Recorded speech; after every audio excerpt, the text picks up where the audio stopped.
Welcome back to Superbly Said Advanced English Vocabulary and Phrases. Great to be diving in again. Today, we're unpacking some really useful language, actually from a SpeakDuo lesson. And just quickly, if you're looking to practice your English speaking and meet people globally, check out SpeakDuo.com. It's all about building confidence through video calls. Definitely worth a look. But for now, let's get into these phrases. They're key for advanced learners. They really are. It's about getting that nuance. Exactly. It's about those aha moments, understanding not just the words, but the feeling, the subtle difference they make. Quick, but deep. Okay, let's jump straight in. First phrase, go to. Sounds simple, maybe? It sounds simple, but there's a specific weight to it. Go-to isn't just your favorite. Right, like my favorite ice cream flavor versus my go-to. Precisely.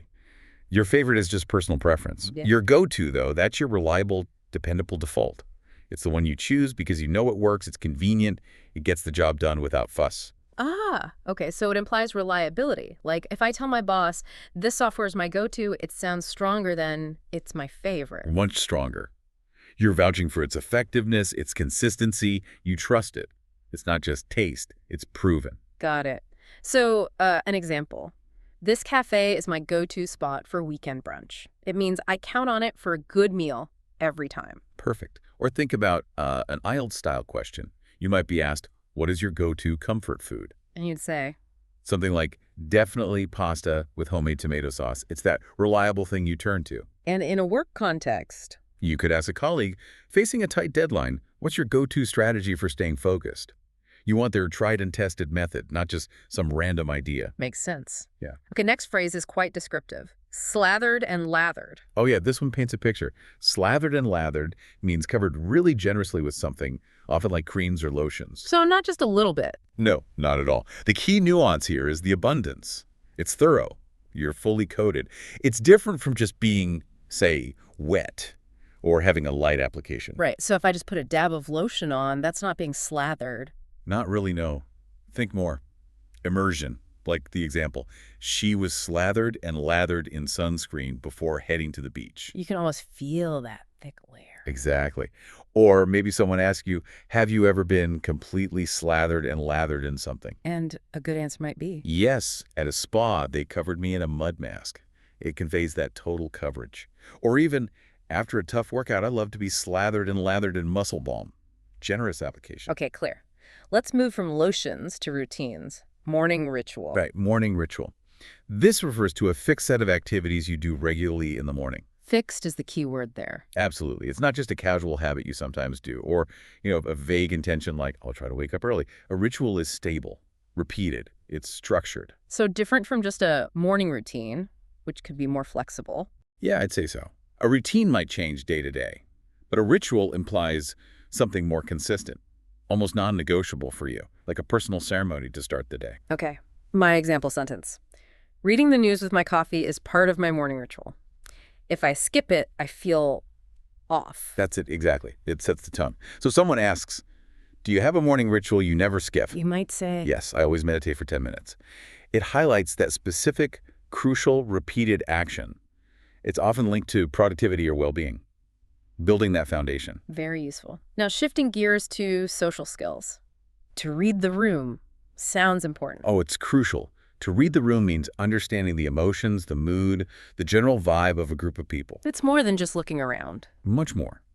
The nuance is about sensing that collective feeling, and this is key, adjusting what you're doing or saying in response. Your tone, your pace, even the content. So it's not just observing who's talking, it's feeling the atmosphere. Exactly. It's about empathy, situational awareness, adapting on the fly. The example sentence is good. Good presenters can read the room and adjust their tone accordingly. Right. If the audience seems bored, maybe you inject some energy. If they look confused. You slow down, maybe explain things differently. Precisely. So if you were asked, have you ever had to read the room before speaking? You might answer. Yes, I adjusted my speech after realizing the audience was more formal than I expected. That shows the adaptation. It's vital in meetings, presentations, even talking to your boss. Definitely a skill worth developing. Okay, next, trial and error. A classic. It really is. Trial and error is, well, a method for solving problems. You try different things until something works. The nuance being, The nuance is that it involves testing different attempts and, importantly, learning from the failures. It's iterative. You don't just guess once. So it's not like following a checklist where you know the steps. Right. Nor is it figuring it all out theoretically first and then just doing one final test. Trial and error embraces the messy process of trying, failing, adjusting, trying again. Like learning a practical skill. Learning to bake bread takes some trial and error. My first loaf was memorable for the wrong reasons. Ah, exactly. You adjust the recipe, the kneading, the baking time. Each failure teaches you something, or what's something you learned through trial and error. A common answer is driving a manual car. Oh, yeah. Stalling. Trying again. You learn by doing, by making mistakes. It's common in project management too, especially with new challenges or innovation. You try an approach, see if it works, adapt.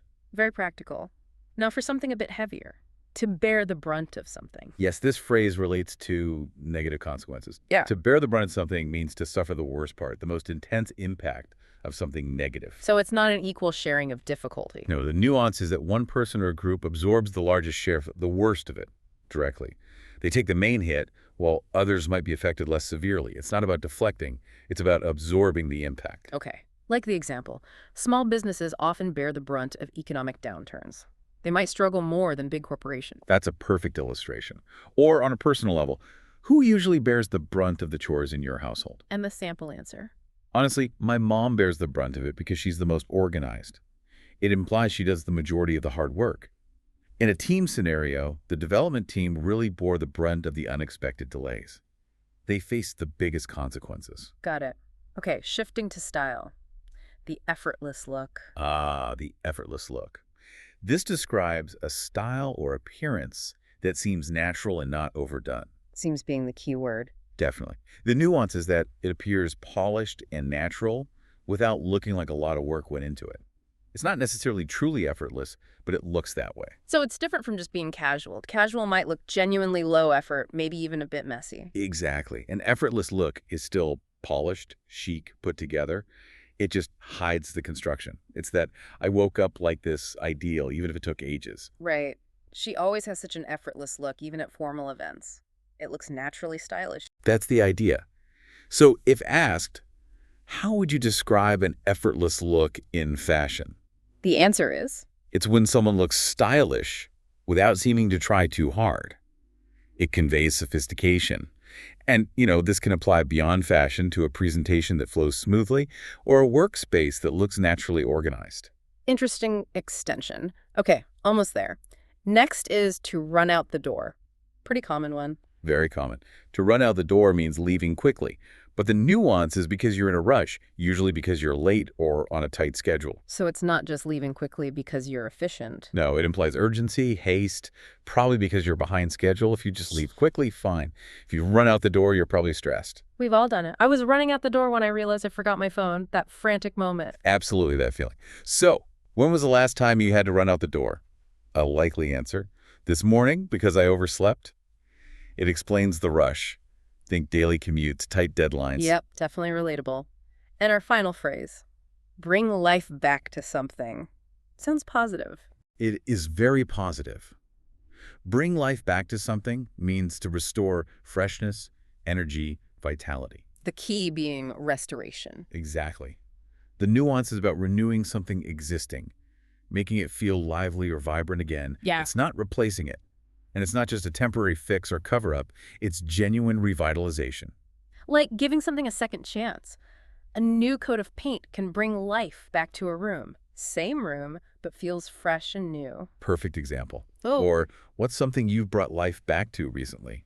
Someone might say, I restored my old guitar and started playing again, bringing something dormant back to vitality. That's lovely, and it applies metaphorically too. Absolutely.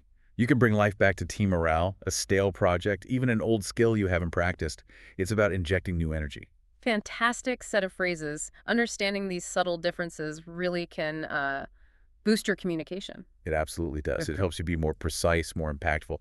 And remember, it's not just about speaking better, but understanding more deeply, culture, context, everything. Right. Okay, to help make these stick, let's do a quick quiz. Good idea. Test yourself. For each one, I'll state the phrase, the question, and 3 options, A, B, and C.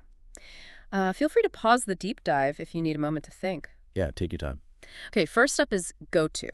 In this lesson, calling something your go-to most nearly means it is your. Occasional backup you pick when preferred options fail, mainly to minimize disruption in a pinch.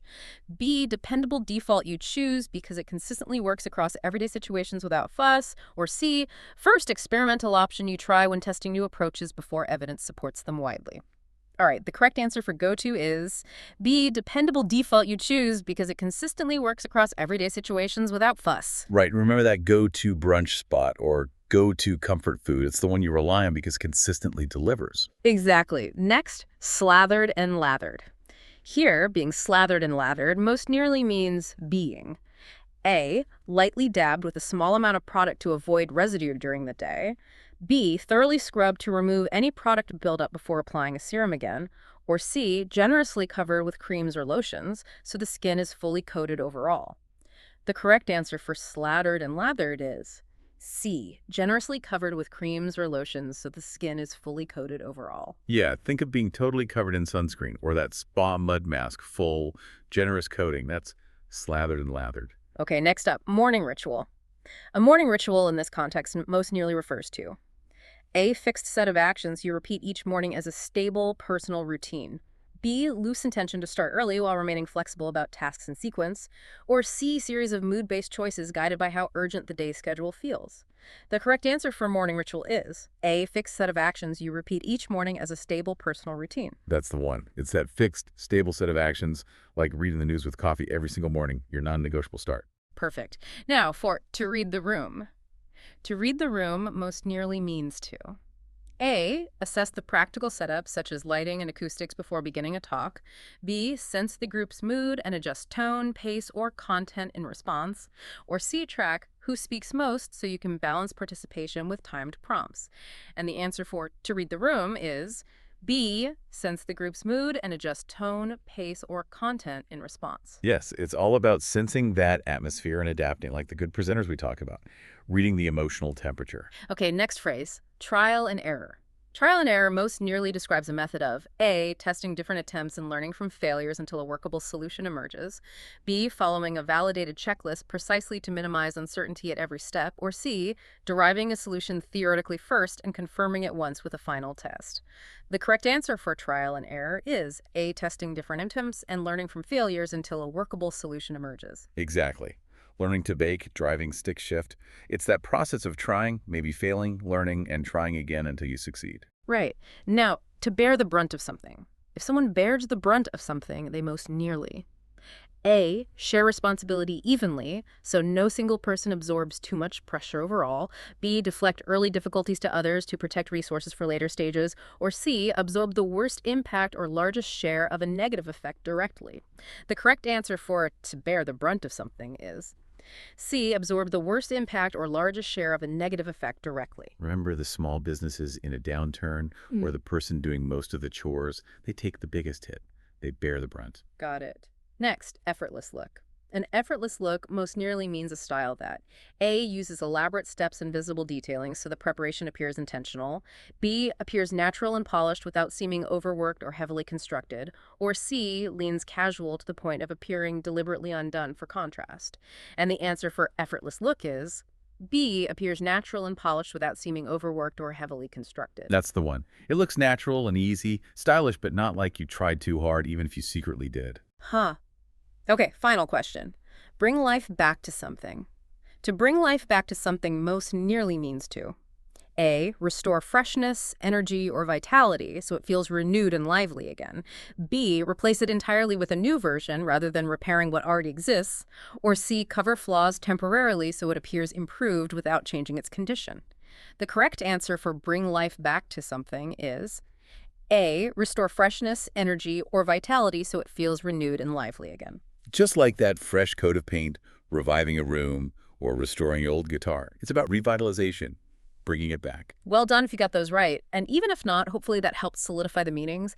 These phrases really are superb additions to your advanced English vocabulary. They absolutely are. And using them isn't just about sounding fluent. It's about thinking with more nuance, engaging more deeply with the world around you, both culturally and professionally. That's a great point. So practice them. Try them out. And if you want a place to practice with real people, remember SpeakDuo.com.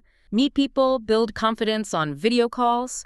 You can upgrade to SpeakDuo Premium to unlimited sessions, AI feedback. It's $10 a month for basic, $18 for pro. Good value. And there's a 30% discount if you grab a 6-month plan. Plus, you could even become a SpeakDuo ambassador.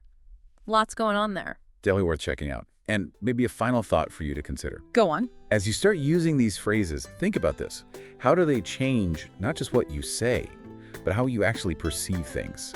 What happens when you truly start reading the room or actively try to use language that brings life back to a conversation? How might your interactions shift? Ooh, deep. Something to mull over. Thanks for Fun. joining us for this deep dive, everyone. Until next time. Catch you later.